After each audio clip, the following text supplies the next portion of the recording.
കേരളത്തിലെയും കർണാടകയിലെയും ബിസിനസ് ഭൂപടത്തിൽ സ്വന്തമായി ഒരിടം വെട്ടിത്തുറന്ന വ്യക്തിയായിരുന്നു CJ റോയ്. കോൺഫിഡന്റ് ഗ്രൂപ്പ് എന്ന വമ്പൻ സാമ്രാജ്യം അദ്ദേഹം പടുത്തുയർത്തിയത് കടമില്ലാത്ത ബിസിനസ് എന്ന ആകർഷകമായ മുദ്രാവാക്യം ഉയർത്തിയാണ്. എന്നാൽ ആഡംബരത്തിന്റെ പാരമ്യത്തിൽ നിൽക്കുമ്പോൾ ബംഗളൂരുവിലെ തന്റെ ഓഫീസിൽ വെച്ച് അദ്ദേഹം സ്വയം വെടിയുതിർത്ത് മരിച്ചത് ബിസിനസ് ലോകത്തെ മാത്രമല്ല, രാഷ്ട്രീയ കേരളത്തെയും നടുക്കിയിരിക്കുകയാണ്. ഒരു വശത്ത് ഇത് കേന്ദ്ര ഏജൻസികളുടെ വേട്ടയാടലാണെന്ന ആക്ഷേപം ഉയരുമ്പോൾ മറുവശത്ത് ബിസിനസിന് പിന്നിലെ സുതാര്യതയെക്കുറിച്ചുള്ള കടുത്ത ചോദ്യങ്ങളും ഉയരുന്നു. ബംഗളൂരിലെ കോൺഫിഡന്റ് ഗ്രൂപ്പ് ആസ്ഥാനത്ത് ആദായനികുതി വകുപ്പിന്റെ റെയ്ഡ് നടന്നുകൊണ്ടിരിക്കുകയാണ് CJ റോയ് വെടിയുതിർത്തത്. ബിസിനസ് ലോകത്തെ അധികായന ഒരു വ്യക്തിക്ക് ഇത്രയും നിസ്സാരമായൊരു റെയ്ഡ് കണ്ട സമനില തെറ്റുമോ എന്നതാണ് ഉയരുന്ന ആദ്യത്തെ സംശയം. സാധാരണഗതിയിൽ നികുതി വെട്ടിക്കലോ പിഴയോ ആണ് പ്രശ്നമെങ്കിൽ അത്തരം ബാധ്യതകൾ തീർക്കാൻ കെൽപ്പുള്ള സാമ്പത്തിക അടിത്തറ റോയ്ക്കുണ്ടായിരുന്നു. എന്നാൽ റെയ്ഡ് നടക്കുന്ന സമയത്ത് തന്നെ അദ്ദേഹം ഇത്തരം ഒരു കടുങ്കൈ ചെയ്തത് ആദായനികുതി വകുപ്പ് കണ്ടെത്തിയേക്കാവുന്ന വലിയ വിവരങ്ങളെയോ അല്ലെങ്കിൽ പുറത്തു വരാൻ പാടില്ലാത്ത രഹസ്യങ്ങളെയോ ഭയന്നാണോ എന്ന ചർച്ച സജീവമാണ്. റോയിയുടെ മരണത്തിന് പിന്നിലെ കേന്ദ്ര സർക്കാരിനും BJPക്കും എതിരെ കടുത്ത വിമർശനമാണ് ഉയരുന്നത്. ED, IT തുടങ്ങിയ ഏജൻസികളെ ഉപയോഗിച്ച് പ്രതിപക്ഷത്തെയും ബിസിനസ് മേഖലയും ഭയപ്പെടുത്തി നിർത്തിയോ തങ്ങളുടെ വരുതിയിൽ കൊണ്ടുവരാനോ ഉള്ള കേന്ദ്രത്തിന്റെ ശ്രമമാണ് റോയിയുടെ മരണത്തിന് കാരണമായതെന്ന ആക്ഷേപം ശക്തമാണ്. രാഷ്ട്രീയ ഫണ്ടിങ്ങിന് തയ്യാറാകാത്തവരെ അല്ലെങ്കിൽ രാഷ്ട്രീയ എതിരാളികളുമായി അടുപ്പമുള്ളവരെയോ കേന്ദ്രം വേട്ടയാടുന്നുവെന്ന ആരോപണത്തിന് റോയിയുടെ മരണം ആക്കം കൂട്ടി. ഈ ആരോപണങ്ങൾക്കെതിരെ BJP നേതാവ് അഡ്വക്കേറ്റ് B ഗോപാലകൃഷ്ണൻ നടത്തിയ പ്രതികരണം ഈ കേസിന് പുതിയൊരു മാനമാണ് നൽകുന്നത്. CJ റോയ് പടുത്തുയർത്തിയ ആഡംബര ബിംബങ്ങളുടെ പൊള്ളത്തരത്തെക്കുറിച്ച് അദ്ദേഹം സൂചന നൽകി. 15 വർഷം മുൻപ് നടന്ന ഒരു സംഭവത്തെക്കുറിച്ച് ഗോപാലകൃഷ്ണൻ പരാമർശിച്ചു.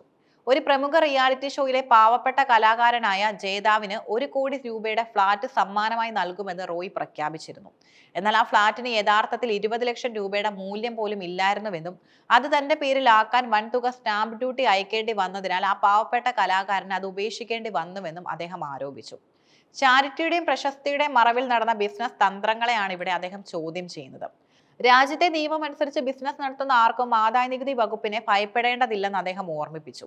അനിൽ അംബാനിയെ പോലുള്ള വമ്പന്മാർക്ക് 600 കോടി രൂപ പിഴ ലഭിച്ചപ്പോൾ അത് സഹോദരൻ അടച്ചു തീർത്ത ചരിത്രം അദ്ദേഹം ഉദാഹരണമായി നിരത്തി.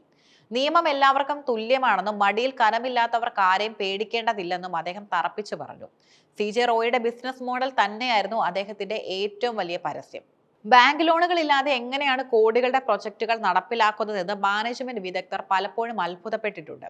സാധാരണഗതിയിൽ ഫ്ളാറ്റ് വിൽപ്പനയിൽ നിന്ന് ലഭിക്കുന്ന ലാഭം കൊണ്ട് മാത്രം ഇത്രയും അധികം ആഡംബര വിമാനങ്ങളും കാറുകളും പരിപാലിക്കാൻ കഴിയില്ല എന്നതാണ് വസ്തുത. ഇവിടെയാണ് കള്ളപ്പണം വെളുപ്പിക്കൽ പോലുള്ള സംശയങ്ങൾ ബലപ്പെടുന്നത്. ആദായനികുതി വകുപ്പ് അന്വേഷിച്ചതും ഈ പണത്തിന്റെ ഉറവിടത്തെക്കുറിച്ചാണെന്ന് കരുതപ്പെടുന്നു. പുറമെ കടമില്ലാത്ത കമ്പനി എന്ന് കാണിക്കുമ്പോഴും ഉള്ളിൽ ദുരൂഹമായ സാമ്പത്തിക ഇടപാടുകൾ നടന്നിരുന്നു എന്നതാണ് ഇനി തെളിയേണ്ടത്. 12 റോൾസ് റോയ്സ് കാറുകളും കോടികൾ വിലയുള്ള ബുഗാറ്റിയും സ്വന്തമാക്കിയ റോയിയുടെ ജീവിതം ഒട്ടേറെ പേർ മോഹിച്ചിരുന്നു. എന്റെ നിയമം എന്റെ ജീവിതം എന്ന അദ്ദേഹത്തിന്റെ പ്രഖ്യാപനം ആത്മവിശ്വാസത്തിന്റെ കൊടുമുടിയായാണ് കരുതപ്പെട്ടിരുന്നത്. എന്നാൽ ഈ ആഡംബരങ്ങൾ നിലനിർത്താനുള്ള നെട്ടോട്ടത്തിൽ അദ്ദേഹം തനിക്കു തന്നെ ചതിക്കുഴികൾ ഒരുക്കുകയായിരുന്നു. B ഗോപാലകൃഷ്ണൻ തന്റെ പോസ്റ്റിലൂടെ സൂചിപ്പിച്ചത് ഇതാണ്: സംഭവങ്ങൾ അതുക്കും മേലെയാണെങ്കിൽ പിന്നെ എന്ത് ചെയ്യും? അതായത് വെറും ഒരു നികുതി പ്രശ്നമല്ല റോയെ അലട്ടിയിരുന്നത്, മറിച്ച് നിയമം കൊണ്ട് രക്ഷപ്പെടാൻ കഴിയാത്തത്ര സങ്കീർണമായ മറ്റു പല ഇടപാടുകളുമായിരിക്കാം.